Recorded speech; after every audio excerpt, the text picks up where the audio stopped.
So in the next exercise, we're going to activate the outer part of the thigh.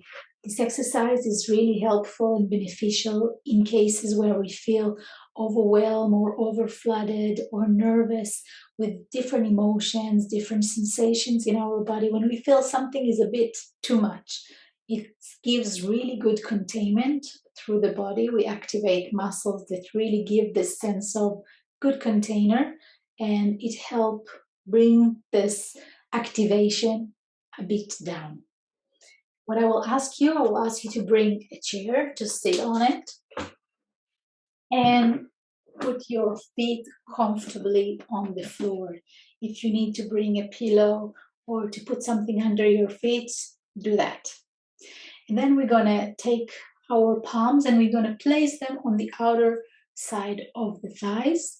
I place them in a place that is a bit closer to my knee than to my pelvic. And I create a pressure inward.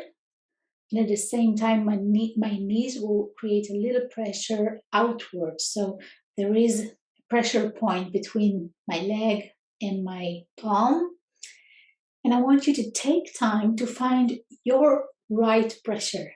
Some of us needs a bit more, some of us needs a bit less. A good indicator for your right pressure now is your breath.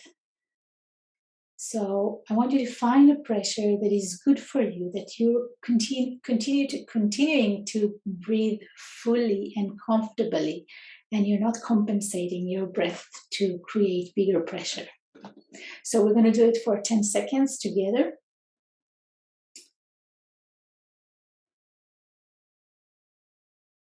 Pressure from my arms, from my palms inward toward my thighs, from my thighs, a bit of outer rotation toward my palms.